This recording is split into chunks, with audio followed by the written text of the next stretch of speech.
Greetings, members one and all of the Salivation Nation. The first gold and silver coins in history. Let's explore.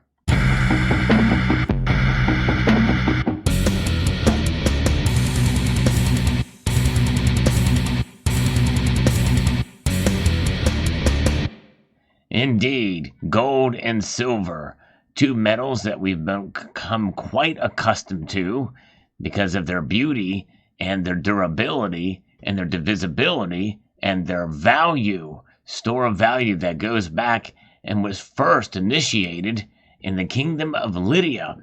But before they became gold and silver, well, there was another metal that we have come to learn about that was a naturally occurring entity.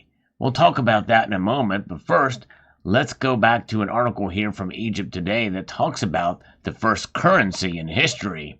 The Kingdom of Lydia minted gold and silver coins. This is when coins were indeed currency. And coins really, as far as gold and silver coins, are not circulating as currency anymore. Although copper certainly is, and it's the longest lasting monetary metal in world history. But nonetheless, gold and silver maintain a lot of the same functions as money, even though they don't circulate. The ancient Kingdom of Lydia, which flourished in prehistoric times, created the first coins in the world.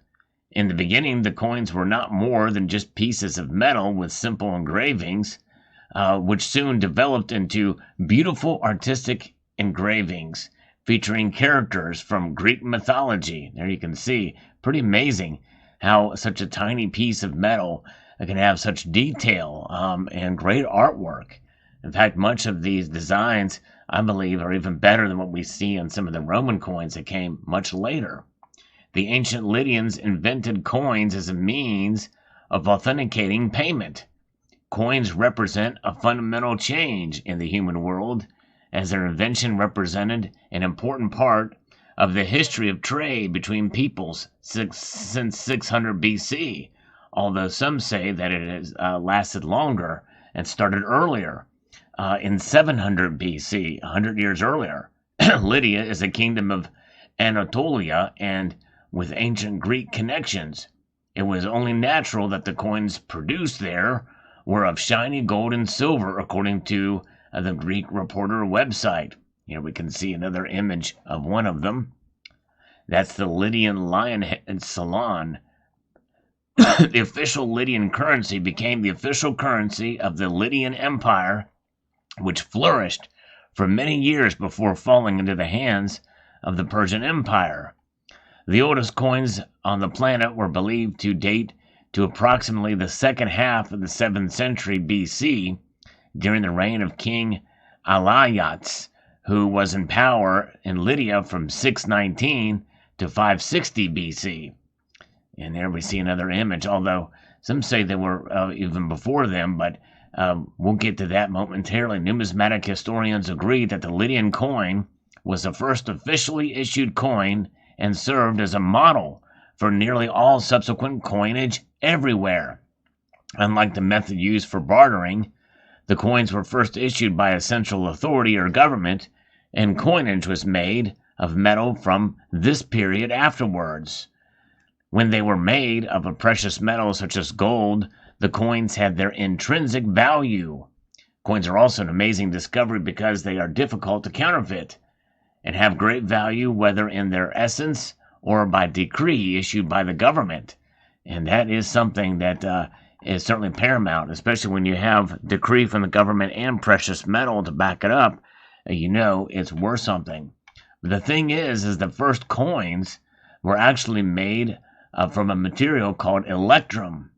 Electrum is a naturally occurring mixture of gold and silver.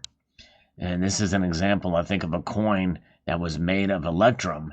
And that was the actual original. And here's another one that was made of Electrum. And if you go back and look throughout and learn a little bit about Alyattes of Lydia, this is He reigned from 635 to 585 BC, 635 to 585 BC. Sometimes described as Alyattes I, was the fourth king of the Merman dynasty in Lydia, the son of Alyattes, grandson of Ardiates, and great-grandson of Gyges. He died after a reign of 57 years, which was a pretty long time for sure. Alyattes was the first monarch who issued coins made from Electrum, and his successor, Croesus, was the first to issue gold coins. So indeed, the very first coin was made of Electrum. And here is again another sample of that coin. So fascinating indeed to see that that was the legacy. And I've heard that maybe it was the fact that they hammered them out into these small objects with designs on them before they actually used as currency. But essentially the first rounds maybe were created maybe even as much as 100 years earlier. I don't know, but I've always heard the term, or heard the date 700 BC, which with a C, but anyways. But nonetheless, it is fascinating. Some of the dates of the Merman kings are uncertain and are based off of a computation, and that estimates that these times were, so if there's an estimate of when they ruled, we may not know exactly the dates for that time period because of the records that were kept there, and it was basically a guess. So maybe 600 BC is, or 700 BC is just a guess there, and probably the earliest discovery of these before they were actually made into coins. Nonetheless, it's fascinating to see these and the story behind them and the designs on them. And it would be neat to add these coins to a collection for sure, to as a memory or a historical artifact of that which we hold dear today. It's a foundation of the monetary system that had been used in empires and nation states for thousands of years since. And even today, modern mints around the world still mint gold and silver coins. Most every major mint in the world mints gold and silver coins. Most of us are acutely aware of this as we accumulate them as silver or gold bullion or collector coins. No nation in the world has circulating gold and silver coins anymore, but nonetheless, other metals have been used. In fact, the Romans used copper and bronze, mainly bronze, in order to have other lesser denominations, and also to mix with silver and gold to debase their coins in time.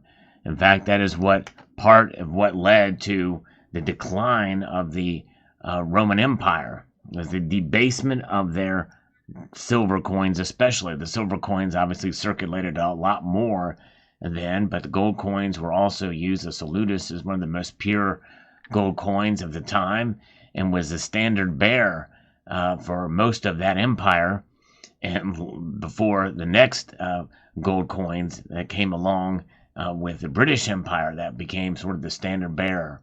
And but nonetheless, it is interesting and fascinating to look at monetary history and how gold and silver played such a vital role for essentially constraining central powers in order to, it's only as how much gold they can get, how much silver they can get in order to mint their coins.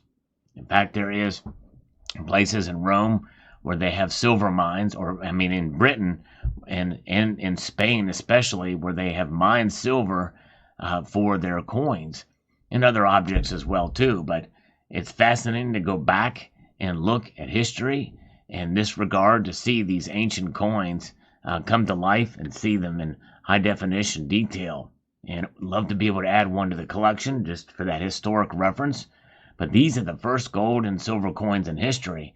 And before that, again, as we know, the Electrum coin, which is that naturally occurring element, or naturally occurring alloy of gold and silver, was really the first. And it kind of is neat to see that, how gold and silver were refined after that from the following ruler there. So there you go. Let me know what your thoughts are. A fascinating little article here about the history of currency and the first currency in the United States with these very attractive and cool looking pieces there. Let me know what your thoughts are. I'd like to extend a multitude of gratitude to you all for taking the time to watch this video. If you enjoy videos like this, I hope you will peruse the channel. There's other videos that I've done on history and of silver and gold and other topics related to silver and gold, and yes, even other metals as well, including copper. And yes, indeed. So there you go. I hope you enjoyed it. I'd like to extend a multitude of gratitude to you all for taking the time to watch and to encourage you to please rate, share, comment, and subscribe.